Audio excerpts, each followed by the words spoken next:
Grab your hoverboards. We're writing letters to the future. Starting lesson in 3, 2, 1. Okay, here's the deal. Let's learn! In the year 20XX, a pandemic spread across the land. But when educational doors closed and communities practiced social distancing, CFI 70's language and literature teacher was still up for the challenge.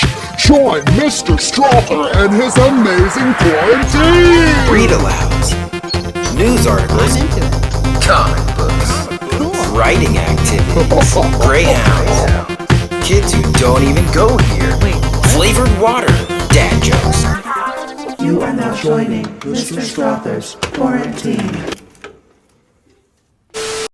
Welcome back, ballers and scholars. Here we are, week 3, day 3, and that means writing activity. For today's writing activity, we're going to write ourselves a letter, and we're going to write it today to deliver it to ourselves in the future, which will then be the past that we're reading it about the present. It'll make sense by the end. We're going to focus on state standard W3.2, which involves informative writing. Now, we are just informing ourselves, but it follows the same rules. So we're going to introduce the topic, develop that topic further. We're going to use appropriate language. We're going to choose language and content that's specific to this topic. We're going to establish and maintain a style, and I'm not just talking about your good looks.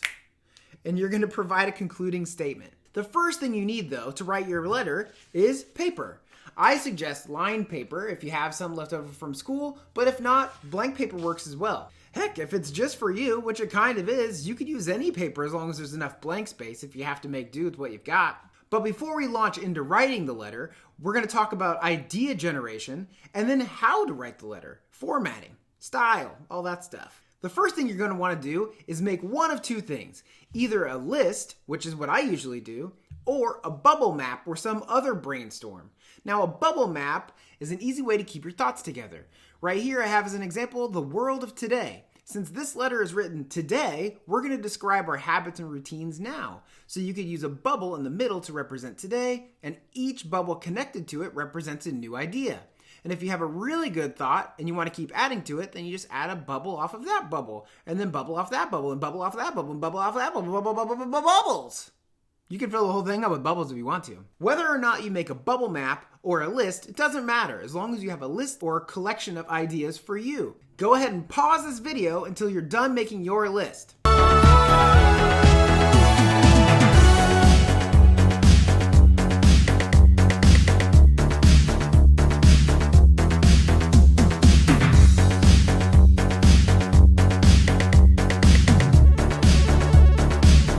Alright, so you got your list? Good. Here we go. Now we can reflect on which one of these ideas, or several of these ideas, are the things that really stand out to you the most. When you think about your life now and how it is, what maybe makes you feel the happiest, or maybe grinds your gears a little bit? Pick 3 ideas out of your list, at least. Each one of those ideas will turn into a paragraph for your letter. Now the first thing we need to do is introduce your letter so that the topic is clear. This letter is to you, so you want to start it out with a greeting.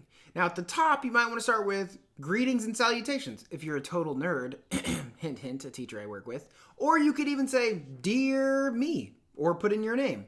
But if you really want to start it off with a bang and you find yourself frustrated writing about your world of today, you could even go back and change it to, hey, listen up me, or whatever you need to do. Now your first job is to develop the topic, and you are the topic, but it's also about the world of today. So after you greet yourself, you're going to want to start your first paragraph being very clear about what you're saying. Now you are telling your future self about the world of today. So really be specific with your word choice. And since you're starting a paragraph, let's back up a second and talk about what that even means. A paragraph has a main idea, at least one piece of evidence, and then an explanation of your evidence. Even though it's about yourself, you still need to be clear.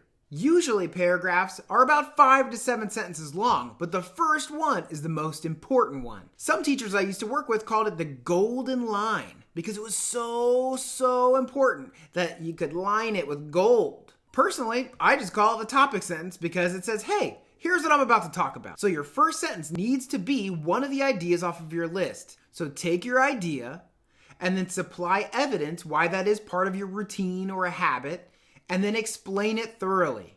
Now that you've got one paragraph done, your job is to move on to the second one. But we don't want each paragraph to sound like its own random idea, so you need to have a good transition.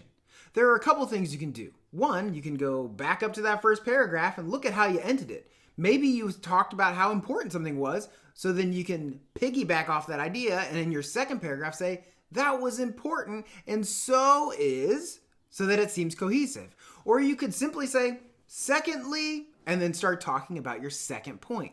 Whatever works for you, as long as each one of these main ideas with evidence aren't completely separate ideas with zero connection. Now, if you started the last paragraph with a specific word like secondly, you don't want to say third or thirdly. You want to switch it up a little bit. You want to make sure that with your next paragraph, even though it's a new idea and you're going to use a transition, you don't want to use a similar or the same transition. You want it to sound on its own, but be part of the bigger scope of things. And if you use very specific words and specific adjectives, it will help clarify your meaning and also not waste a bunch of extra sentences you don't need. So as you approach your third paragraph, go back and double check the first two. Make sure those two topics are actually tied in together, that you have a transition, and then start your third paragraph off with a transition as well. That makes sure that you keep the same style. And I'm not talking about your waves and Gucci slides, big baller. I'm talking about your sentence structure and your tone of voice. Now, when you finish up that third paragraph, you've got at least 15 sentences there, right? You've got a greeting, you got 5 to 7 sentences in a paragraph, 5 to 7 sentences in a paragraph, 5 to 7 sentences in a paragraph, and then you need to wrap it up. Now, you can have a closing statement that says, okay, seriously, future me, I mean it. Or you could simply do something like, I demand that you reflect on this. Because if you're talking to your future self, where you want this perfect day and you want to remember these imperfect moments, maybe you want to stress how important it is. I know there are things that I took for granted that I now wish I didn't. So I bet it'll be the same thing in the future. So what matters to you most right now, especially things that are slipping through our fingers? What do you think is so important to tell your future self? You need to wrap it all up in one sentence, why they should listen to everything you just said. So a closing statement is more than just, and I'm done. No, a closing statement is, seriously? Everything I said? That's why, because this. Some people even call a closing statement a zinger because it leaves you with a zing right afterward. Like, whoa. Maybe it makes you think about all that stuff a little bit differently, or maybe it makes you want to go back and read it again. That's what a great closing statement can do for you. Now, I know we flew through this, so you might want to watch this video again because I'm throwing a lot of information at you fast. But the truth is, I expect you to write this and then go back and revise it anyway. Real writing doesn't happen the first time through. It always takes practice.